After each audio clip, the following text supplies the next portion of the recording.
candidates for Congress, state legislature, Little Rock Board of Directors, and local city council to attend. Be a part of a movement that wants to stop entitlement housing for everyone. That's Tuesday, August 27th at 6 p.m. at UA Little Rock downtown at 333 President Clinton Avenue. For more information, call Arkansas Community Organizations at 501-376-7151.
Good morning, good morning, good morning. Hey, it's a beautiful Thursday morning here on the corner of 21st and Main Street in the city of Little Rock, Arkansas. I hope everybody's having a great morning so far.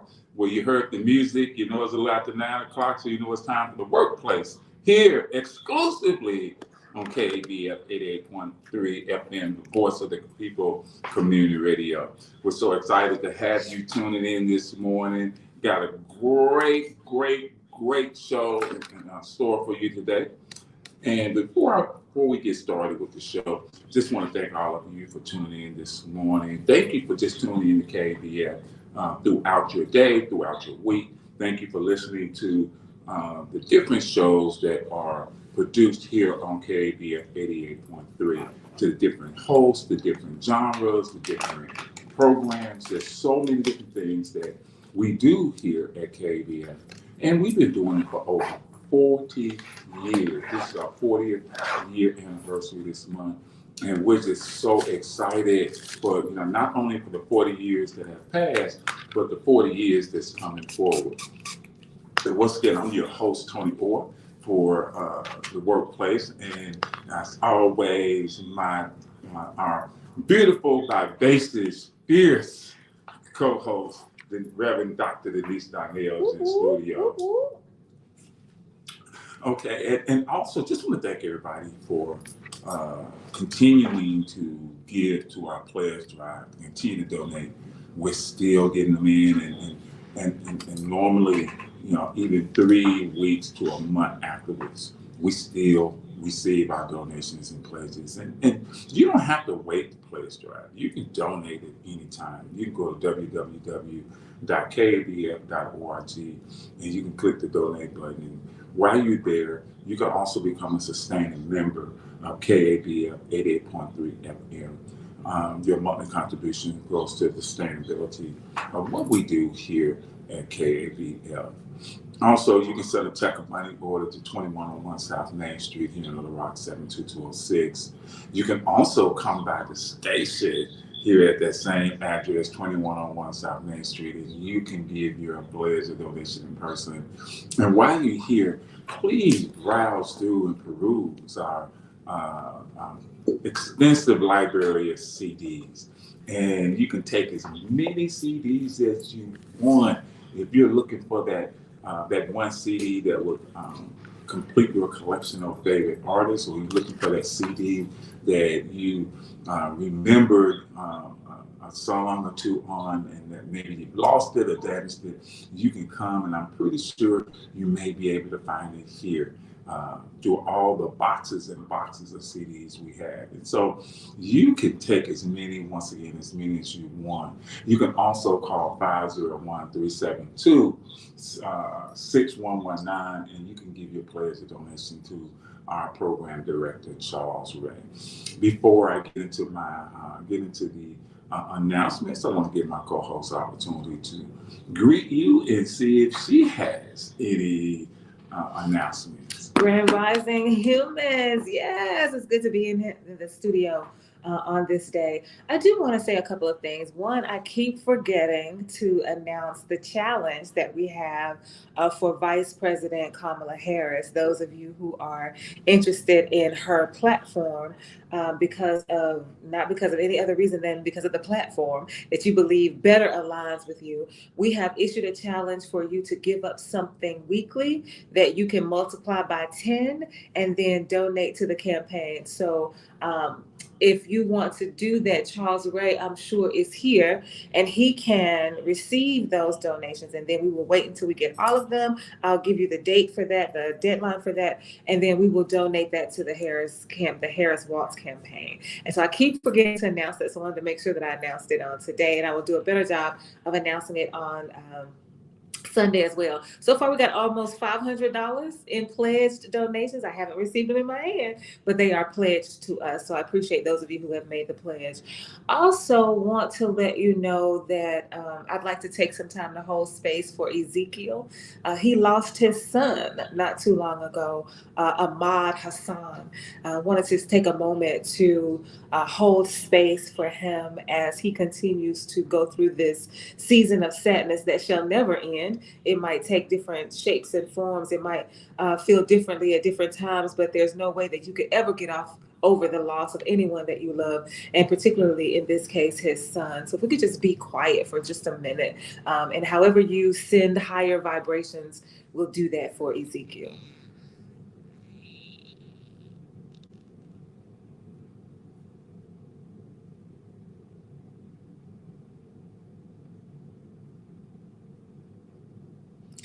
Thanks so much for that. And then finally, I want to announce announce Senator Joyce Elliott's event. The Get Loud for Joyce is happening on Tuesday, August 27th at the Baker House, if I'm not mistaken. Yes, and that's on 501 Main Street in North Little Rock. And so we are looking for you all to come out at 5:30 so that we can do this fundraiser. A $50 donation is encouraged, but you can show up with nothing in your hand and you will still be well received. So let's all get loud for Joyce during this fundraiser. I think that's all I have. Okay. And yes, I just want to echo the same, piggyback from what Denise said, the last announcement. Senator Joyce Elliott, she is at home now, recovering from her stroke, and she's doing well.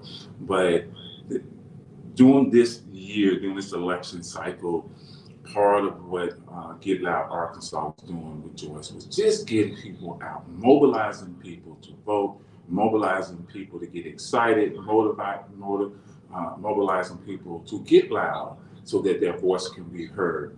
One of the greatest things you can do if you want to honor Senator Elliott is to get out and vote and try to register as many people to vote. This is going to be an election that is going to determine so many different things, not only in this country, but in your local communities and, in your neighborhoods. And it's an opportunity. I know, there's a lot of controversy with people about, does your vote count? Does it matter? Is anything going to change? Well, I can tell you this. If you don't vote, then yes, there's a possibility that nothing will change. But if you do vote, that same thing applies, that there's an opportunity for things to change. And there's an old saying that politics are local. And when you start to look at what's going on locally, when you start to look at some of the laws that are being passed by our General Assembly here in Arkansas. We start to see some things that our governor is doing. We see the shenanigans that our Secretary of State and Attorney General are doing by trying to keep the direct democracy off the ballot. We start to see things like that should inspire you and motivate you to seek change, to seek a different way of doing things. And the only way, one of the ways you can do that is to get out and let your voice be heard. So get loud and let's make a change. So I'm going to go through our announcements real quick. The Central Arkansas Library Systems, CALS, is excited to have Karen Slaughter on the Ron Robinson Theater stage. The address is 100 River Market Avenue, and the date is August 22nd. Today, August 22nd, Slaughter will discuss her latest thriller in the Will Trent series. This Is Why We Live. Karen Slaughter is the author of more than 20 instant New York Times bestselling novels. She is published in 120 countries with more than 40 million copies sold across the globe. Doors open at 5:30 p.m. and discussion begins at 6:30 p.m. 250 books will be given to the first individuals in line for discussion. This event is free and open to the public, but registration is required. Go to cals.org to register. That's cals.org to register. Find your dream job today. Working in the Rock Job Fair 2024. Improve your future, explore our fair. This is going to be August 22nd, which is the day also, from 10 a.m. to 2 p.m. That's 10 a.m. to 2 p.m. And the location is 604 North Locust Street, North Little Rock, Arkansas, 72114. And this is sponsored by Arkansas Workforce Connections. If you need more information, you can contact Rainey Kutsky at 501-682-8038, or you can go to rainey.kutsky at arkansas.gov. That's RANI.COOKSEY, arkansas.gov. And employers from all sectors will be hiring for entry-level to skilled positions. Bring updated resume and be dressed to impress. So this is happening. This is going to start about 45 minutes at once again at 604 North Locust Street in North Little Rock, Arkansas, 72114. And it's from 10 until 2 p.m. So if you're looking for your dream job, if you're looking for a job, if you're looking to move from one job to the next, go fill out the applications, meet the people who are hiring, and see if you can find that job that you are looking for. Gather, hold ground. On Friday, August 23rd, from 6 p.m. to 10 p.m., dedicated visual art studio at 5521 MacArthur Drive in North Little Rock. It'll be designs, art, music, food, pop-up art shop, live screen printing, fun activities, and more. This event features shadow puppet make and play by Jennifer Parent, music by DJ Susie, DJ IB, and Milkwater Lullabies. Food by Delicio Catering. Live photo memory by Megan Douglas. Art and designs, local and national artists. Free community event for all ages. Mask encouraged. Percentage of designs and art sales to benefit the children of Palestine. The Arkansas State Claims Commission will hold hearings on August 22nd through the 23rd, 2024. That's today and tomorrow, beginning at 9 a.m. These hearings will take place via Zoom. Members of the public wishing to observe the Zoom meetings may obtain the conference call details by calling the commission office and asking to speak with Sabrina Hines. If there are questions, please contact the commission office at 501-682-1619. House everyone. The rent is too damn high. I got to say that one again. The rent is too damn high, and too many rent houses and apartments aren't fit to live in. We have a housing crisis in our cities and our rural areas in our country. It's time for a change. Housing is a human right. Join us for our House Everyone Town Hall on Tuesday, August 27th at 6 p.m. at the UA Little Rock downtown at 333 President Clinton Avenue in the River Market District. We have invited federal, state, and local elected officials and candidates for Congress, state legislators, Little Rock Board of Directors, and the North Little Rock City Council to attend. Be a part of a movement that won't stop until we win housing for everyone. That's Tuesday, August 27th at 6 p.m. at UA Little Rock downtown at 333 President Clinton Avenue. For more information, call Arkansas Community Organizations at 501-376-7151. One Love presents Arkansas Reggae Festival 2024. This will be held on Saturday, August 31st. That's Labor Day weekend from 3 p.m. to 10 p.m. It will be hosted by Santa Jean, the Koki Queen.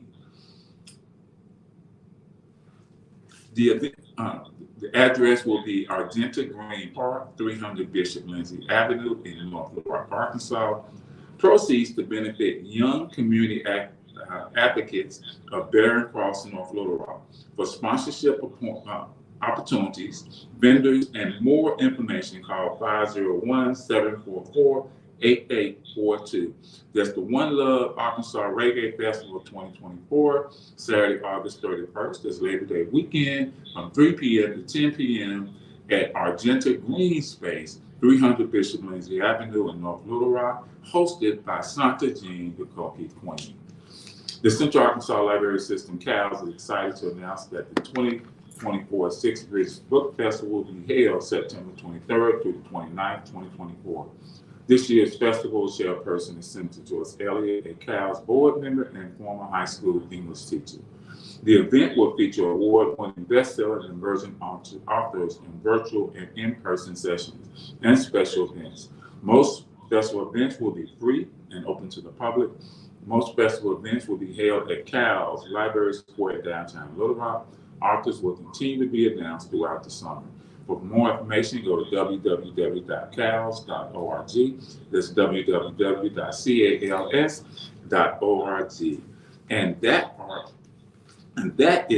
That's our announcement for this morning.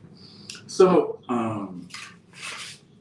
I'm waiting on a guest to arrive. I don't know if they're going to make it or not. I know there's a lot of things going on with this particular issue, but hopefully my guest will show up.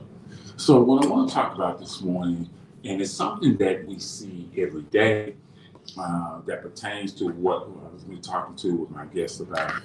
We see it every day. So many people use it. So many people depend on it. So many people to get around. They access this service. And what I'm talking about is our Regional Transit Authority, ROC Regional, Metro Regional Transit Authority. So there are a lot of issues going on with our buses, our transportation here in Little Rock. To say that Little Rock is public transportation inadequate is an understatement. They have cut bus routes. They have changed schedules. Sometimes you have to wait a while for a bus. I think most buses run on every 45 minutes. So a lot of people who need to get to work, a lot of people who need to get from place to place, a lot of people who depend on this bus service, this transportation service, is they depend on it, but a lot of times it's not being efficiently run.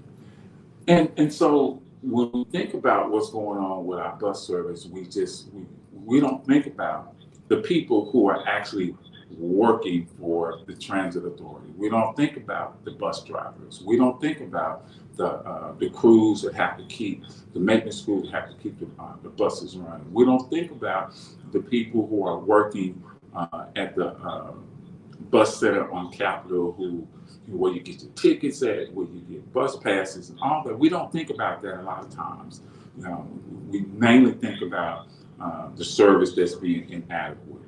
But you have to think about them also, because if the service is being inadequate, then you have to assume that the people providing the service aren't being treated adequately. And so I just want to read this press release that was given to me last week when when I was setting up this interview for this morning. Local bus drivers and public transportation workers here in Little Rock are asking the community to join them at the state capitol on Saturday, July 20th. Well, it was going to be scheduled for July 24th, but they did change it. They are rallying to demand that Rock Region Metro honor a new safer contract. In their previous efforts, the Arkansas Transit Workers Union Local 704 pushed for higher wages to bring frontline workers in line as we try to rebuild after the COVID pandemic. Instead of shutting down in the spirit of cooperation, stalled discussions for 6 months, citing the upcoming retirement of a director as an excuse. When the talks finally moved forward, the workers received a meager raise, while the company hired Justin Avery for $165,000 a year with a $7,500 yearly bonus. Now, a few years later, the company is back to its old tactics. The workers' contract expired this past June, and conditions have worsened. The company isn't paying enough to the drivers to attract new laborers, forcing many to work long shifts, including doubles. These drivers, who serve some of the most vulnerable in our community, are frequently subjected to harassment and attacks on the job. Despite these challenges, the workers are not even asking for paid security service, just basic protections. They are calling for a guarantee of at least an 8-hour break between shifts to protect their mental health.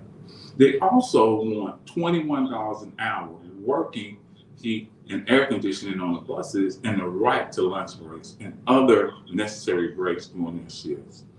In response, Rock Region Metro has countered with an offer of $1.50 over 3 years, which falls short of what the workers need to sustain themselves and provide quality service in our community. These workers and their families shouldn't be the only ones standing out on the Capitol. Will you come and stand with them? And so, like I said earlier, when we start thinking about bus drivers or other other entities that service our community, we think about it in a term of what we can get or the service we receive. When we go to a fast food restaurant, we go to any restaurant, we go to any place, one of the things we look for is service. What type of service am I receiving? When we go to the retail store, what type of service am I receiving? Even when we go to the convenience store to buy gas or buy gum or whatever, we look at what service we are receiving. When we go to the park, when we go to state agencies, especially Department of Human Services, we are looking for the service we want, but very seldom do we look beyond that front, what's in front of us, and look behind and see what are some of these workers having to deal with? What are some of the stressors that these workers have to deal with? What are some of the things that the money that they're not being paid, the benefits that they're not getting? Sometimes the only thing we care about is how it affects us and what we want. But we don't look behind and see what is it that these workers need, that these workers want, that they need to help their families. And so this morning, just want to have a discussion about that. Just want to have a discussion about how we look at the people who service us. How do we interact with the people who service us?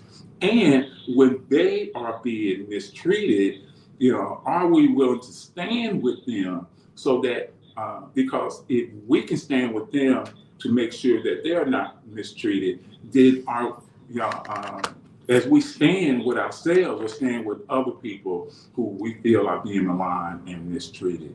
And when you start to look at it, for those of you who use the bus service, those of you who may have interactions with these bus drivers, is it just somebody that you just look at? You just need to get me from point A to point B.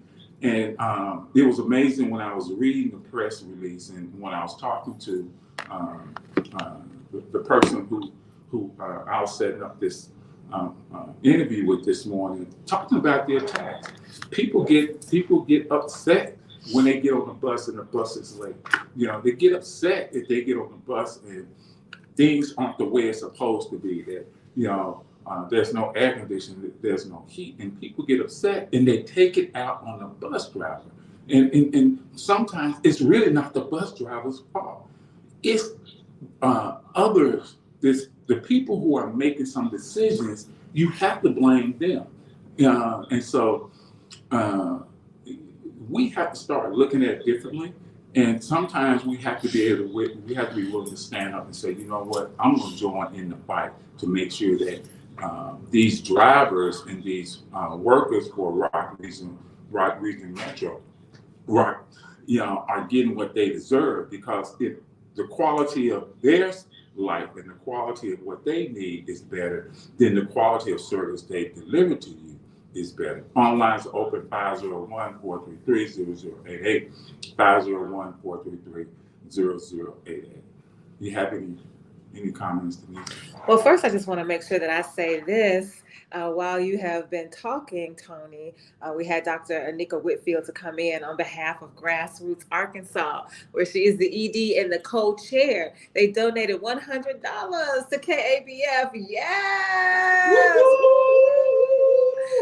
Grassroots Arkansas challenges everyone who is listening, even here on our 100,000 watt platform, but we are also streaming globally. So wherever you are, near or far, she is challenging you through Grassroots Arkansas to donate as much and as often as you are able to do so. Money helps keep bills paid and quality content shared. Other ways people can donate to KABF is to provide factual information and updates about what's happening in our city, county, state, nation, and globally. Thank you so much, Grassroots Arkansas. We appreciate the work that you are doing, Dr. Anika Whitfield, through that organization. Woo, woo, woo. So yeah, I'm excited about that. Okay. Extremely excited about that. Okay. Any comments on? Oh, talking about the buses.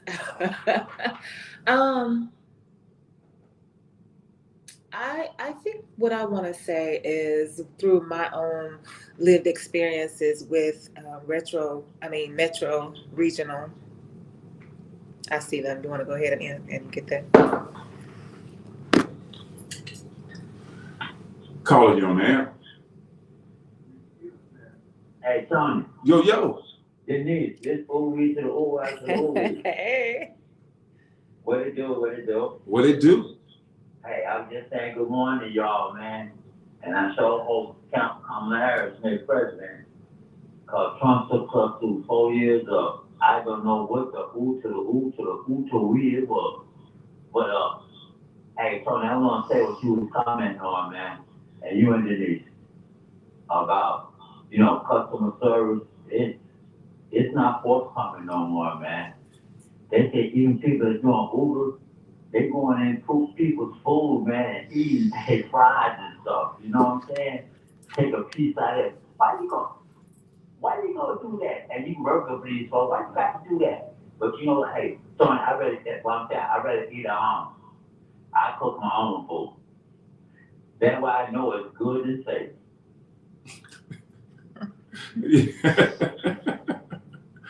I hear you, man. Hey, bro, I'm feeling you on that, bro.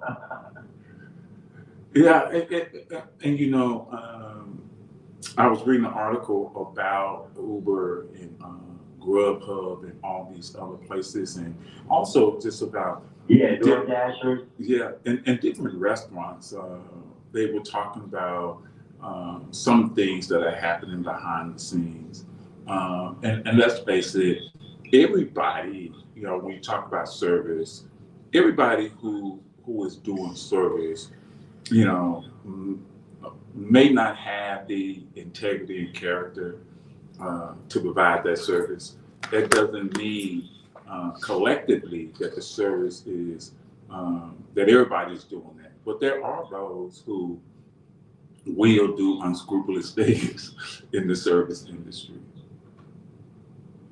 Yeah, hey Tony, hey, I'm in total agreement with you on that.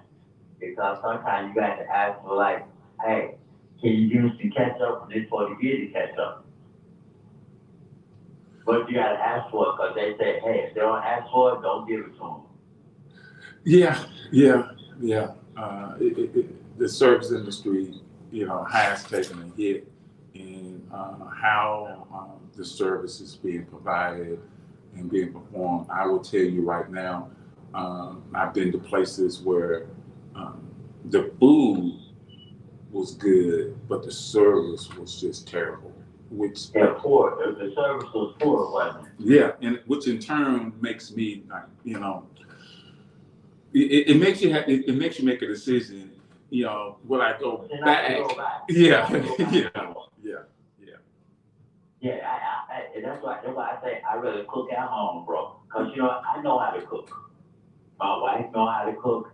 We can cook and we make our cook. We put it on the grill, get in the house, whatever. But you know what? Ain't got to go to nobody's restaurant. Cause people's morals and values seem like they fail nowadays. People don't have no respect for people nowadays. Well, I think that's just part of the divide in this country, the division, the divisiveness of this country, which has always been there. It's always been part of the foundation of this country is to divide, to divide people. And as long as people are divided, they can never come together and see the humanity in others. All they see is the division and the differences and never see what's common to all. Right, Tony. Hey, that's for sure, man. That's for sure.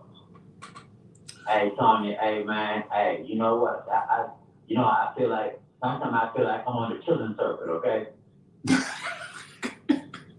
Well, okay. Let me explain because I saw Denise do her head turn. So a lot of people, All right, Denise. Okay. a lot of people don't know the term, the Chitlin circuit. So so back in the day when black entertainers would travel, especially through the South, performing at different venues, at different hole in the wall, at different juke joints, they couldn't get mainstream places to perform because of segregation. Because we were being excluded. Yes. And so they had this route that they would go, across the South. Little Rock was one of them, here in Arkansas. Little Rock, Pine Bluff, Stuttgart. The Flash Shop, bro. Yeah. Downtown. Yes. Hey, that was the children's circuit I've been to. Yeah. And so the reason they call it the Chitlin circuit because one of the main dishes that would be served and the foods that would be served was chitlins. I know, we got served the chitlins, didn't we? And so they call it the Chitlin circuit. So that's the reason I know for people who don't, who aren't, who not aware of that term, that's what it means. Hey, you know what? My grandma told me about it. Tony. She said the children's circuit. She said because she was in the children's circuit. Okay. Okay. Hey, Tony, man, I love you guys, man. I'm gonna give somebody else some airtime. I appreciate y'all listening to me. I love you guys. Denise, Tony, keep on making it do what it do, and always to the hoo-hoo, to the hoo out, to the hoo-wee, to the hoo-hoo. You're I hear ya. All right, thanks, man. For sure. Love y'all. Love you too, man. I think UWI is challenging us in this moment to really think more deeply about the Chitlin Circuit. Because what I hear in what he's saying is that we should patronize those people that celebrate who we are. And in this particular case, they were celebrating our Blackness because we were being segregated against because of the system of whiteness that still exists in our midst right now. But it was also a way for us to just really take some time to be with each other and to love on each other and to be encouraged in the midst of who we are as people, as humans.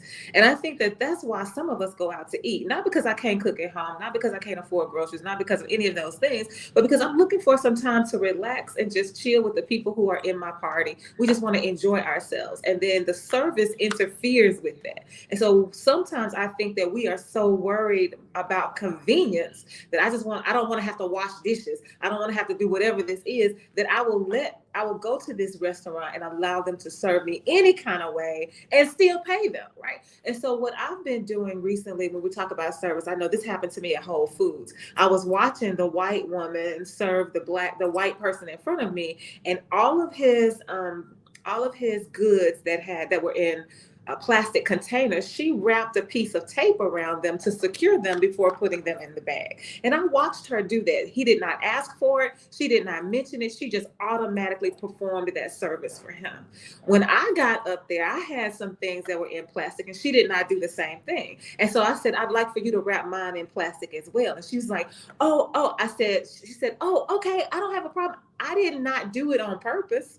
And for her to offer that right there, I'm like, you must have done it on purpose for you to say that, because all I said was, I'd like for you to wrap it. And then I mentioned it to her. I said to her, you did not have to, the other young man did not have to answer. She said, oh, you mean the white man that was in front of you, who there was about two people ahead of you? I said, yes, that's what I'm talking about. So she was well aware of the way that she was treating me, but I called it out. I did pay for my food, but now I have the choice.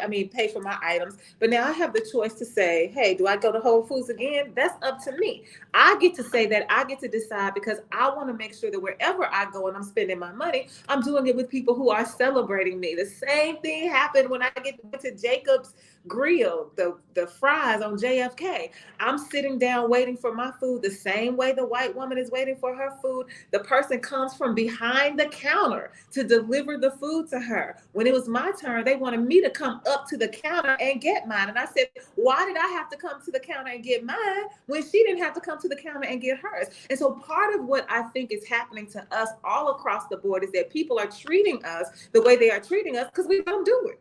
If we know that the service is bad, we say, I'm not going to stand for this and I'm not going to keep patronizing you. I think that then people will take some notice. So part of the onus, I really believe, is on us as consumers. Yes, and I agree with that, because one of the things that we talk about on the different shows here on KBR is not only being aware, but trying to be educated and enlightened to some things. But you also have to connect the dots, and you have to think more broadly on some things. And so this country, the U.S., used to be a producer nation. It used to be a producer country. We produce good goods. And, and there was service industries, but the people who were in the service industries were blacks and poor whites. That's who you found doing service. And if you weren't working in a factory, you weren't working in a steel mill, you weren't working in a manufacturing plant, you were working in service. So what happened over the course of years, United States shifted. It shifted from a producer nation to a service nation to a consumer nation. So consumer and service go hand in hand, because you have to have somebody to service the consumer. And so when all these manufacturing jobs left, and it became this consumer service. Now, if you have to understand that when it came to poor to blacks and poor whites, now a lot of those, what they will say, those service industries, those service jobs, that's what That's what they're trying to feel it with. And so if you're not taking care of the people who are doing the servicing, then the consumer, is at risk. The consumer is at risk that either it becomes a hit or miss. Either you're going to get good service or you're going to get bad service.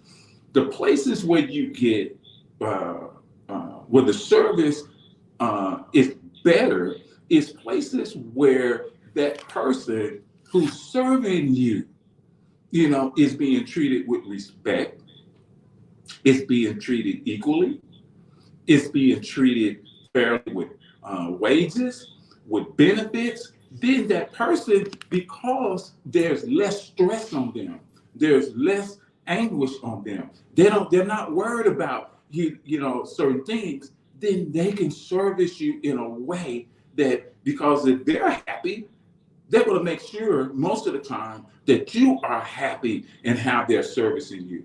And but that's not happening in a lot of places, because when you have to work with, when you have to worry about, man, when I get off, I have to go pick up my child because I can, from child care. I got to get on this bus because I can't afford a car. I have to do this and have to do that. It becomes problematic, and that affects how they service you. Calling you on the air. Peace and blessings to everybody. Peace and blessings. I'm a truck driver. I'm on the road. I live in Arkansas. And the young lady she still there? Am I still here? Yes. Yeah. Now across America, what she talked about, that's starting to happen more and more. And that's an act of waging war in the subconscious level. And what we can't expect as Black folks, we can't expect white folks to treat us the same way they treat themselves. And what I've learned out of that is that we have to start treating each other with a high level of respect. And if we can care and circulate our dollars amongst ourselves, all this little cute stuff that we buy in terms of clothes, if we can do without it, let's not patronize them. What God don't patronize nobody who don't give a damn about him. And why the hell are we patronizing certain items and people who don't give a damn about us? Oh, I just want the master to love me. Well, God and the devil don't mix. And we've been all of our lives, all we try to do is get the devil to love us and his children. Now, I'm not saying that every white person is the devil's children. But in some of them, the way they act, they damn sure act like the devil's children toward us. But they call themselves Christians. And a God's nation. We have to build better love and respect amongst ourselves. And we don't need validation from them. We don't need validation if we got the melanation.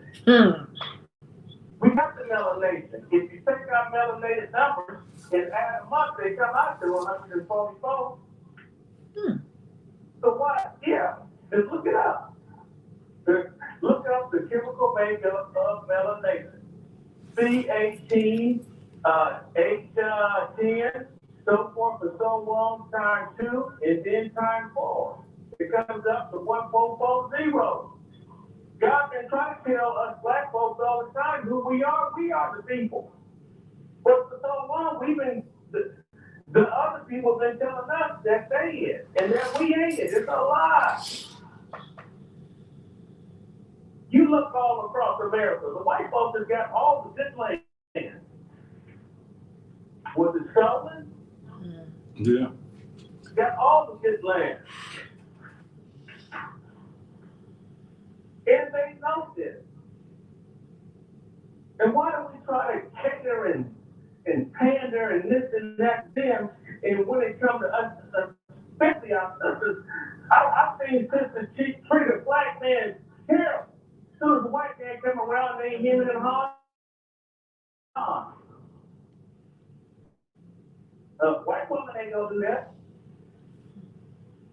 And I'm gonna leave it right there. I think the color also harkens back to what we was saying about the Chitlin Circuit, about being in places where you are going to be celebrated, where you are going to be honored. Like spend your money, spend your time there, rather than trying to make somebody want to be with you, make somebody want to treat you the way that you already deserve to be treated. I want to get this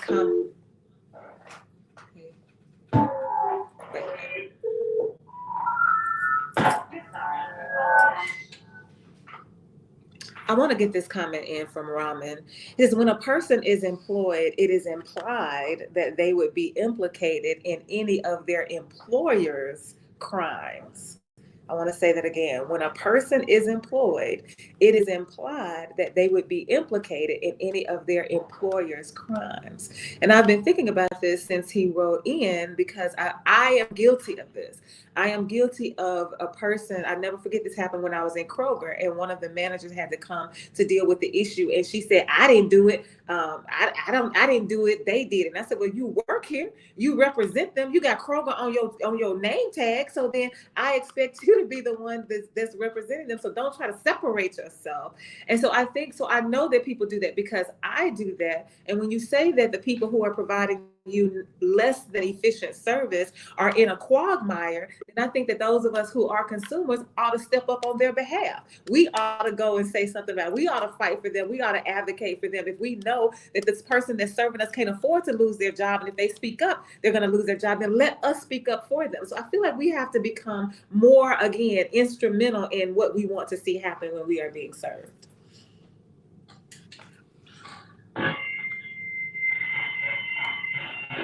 Call.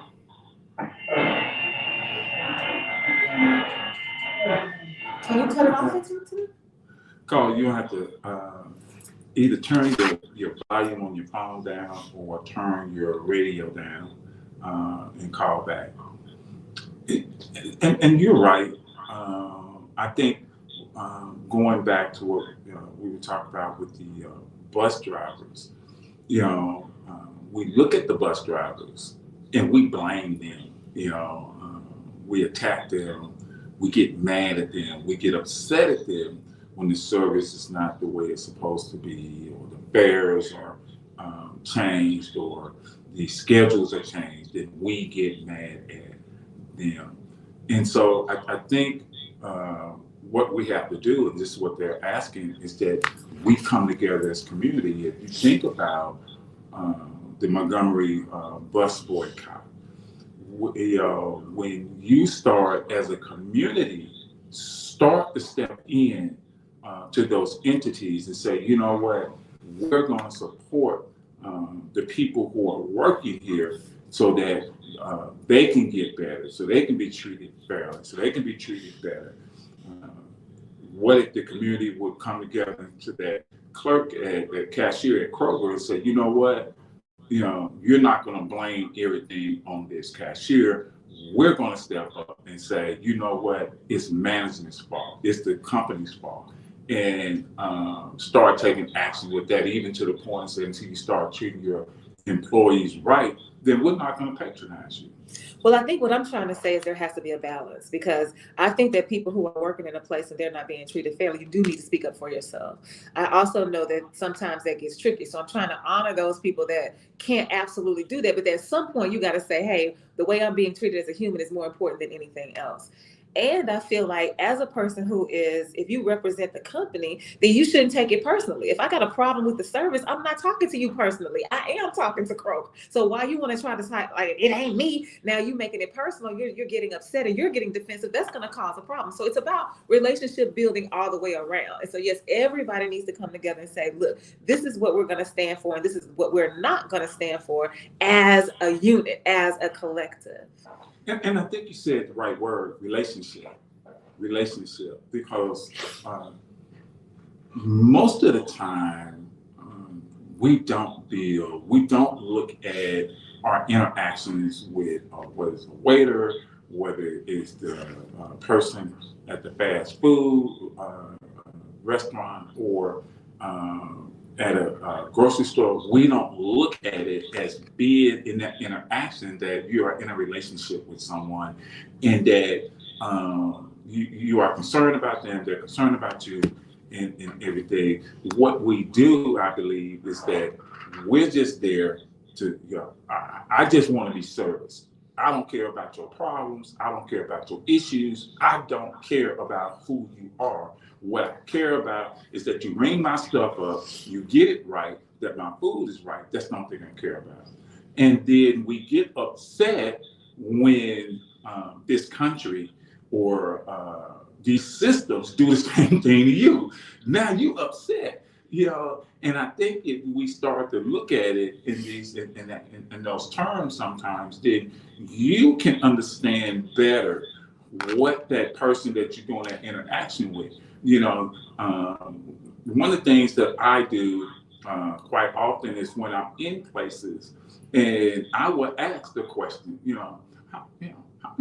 how they treat you? What type of benefits do you have?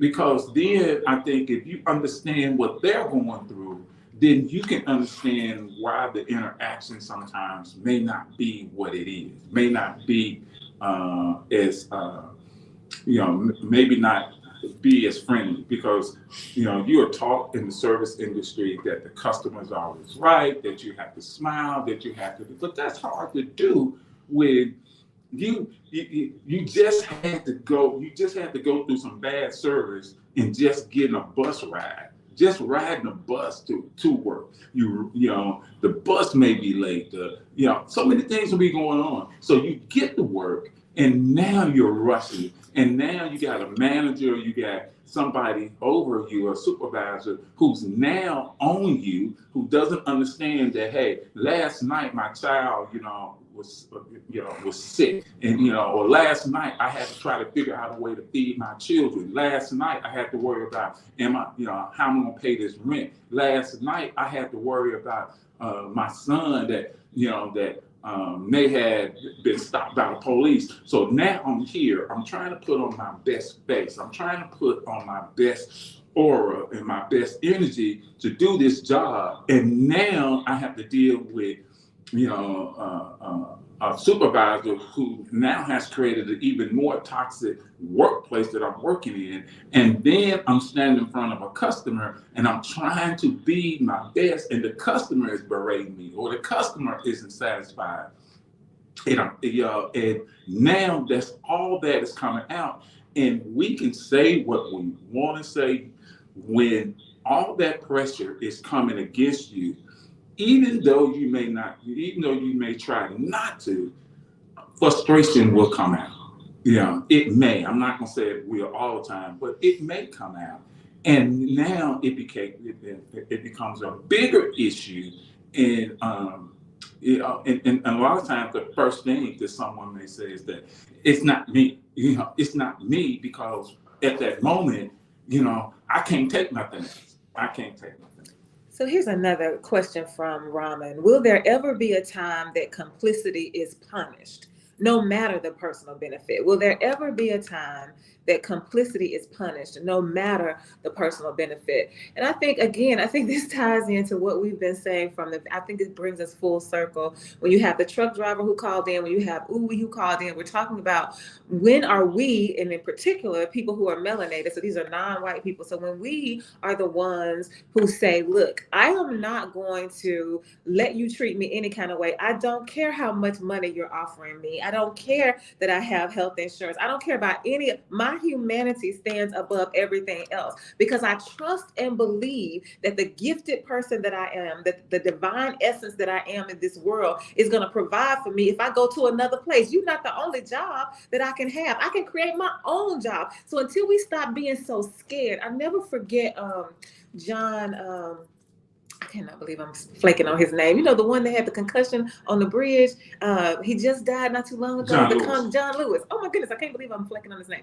But Congressman John Lewis said, it wasn't until I stopped being scared that I became free. When I stopped being worried about what they were going to do to me, then I was able to activate. Then I was able to advocate. Then I was able to liberate. And that is what we have got to do. But we are so concerned about getting as close to whiteness as possible, even if it just means in the way that we look. Can I get my eyelashes? Can I get my Botox? Can I get my clothes? Can I get my micro? It's all about the pretense, and we are not thinking about the essence of who we are. So I'm wondering how y'all gonna answer this question. When there ever be a time that complicity is punished, regardless of what you're getting from it? Caller.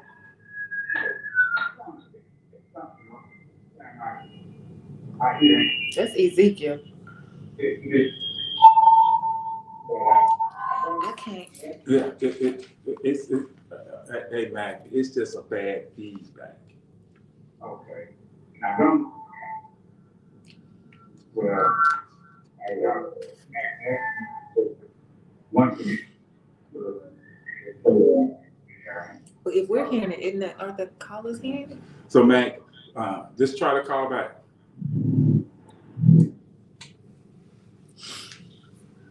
And so, Yeah, so the question is, when are we going to stop caring about all that stuff? When are we going to stop caring about, can I live in this kind of neighborhood? When are we going to say, hey, wherever we are, we can come together as a collective and build the things that we need? Mr. Henderson reminds me all the time, Black folks don't make nothing. You said we used to be a producing country, and now we are all consumers. Like, what are we contributing in terms of, because somebody's like, well, we can do our own thing. Well, where are our banks? Where are our hospitals? Where are our schools? Where are our trucking agencies? Where are our car lots? Where are our grocery stores? Like, if we are going to do this thing, then we're going to have to do it. And we can't, because we are so complicit. yeah. So just we're almost out of time. Just want to thank everybody for calling in. Thank you for the comments. And just want you to think on the last comment that was made by Denise. We can create our own. We can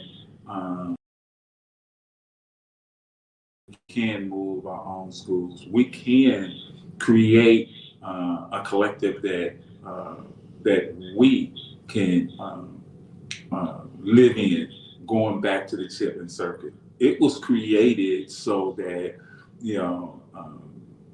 we could listen to the music, we created a place for our artists, we created a place where we can go out and enjoy. And that's what everybody patronized. And so if we can create a Chitlin Circuit, why can't we create a community? So that's it for the show for me today. Denise, any comments? If we are going to live in a world that is more just, more peaceful, more inclusive, and has less war, we are going to have to learn how to live and love differently. Okay. Hey, enjoy the rest of your day. And we'll see you Monday for Down with Debt. See you. I'll be here Saturday for the Beauty and Barbershop. Okay. And I'll see you Tuesday for Community. What? Yeah, I see you Tuesday for Community Voices, and I see you Thursday for the Workplace. Okay.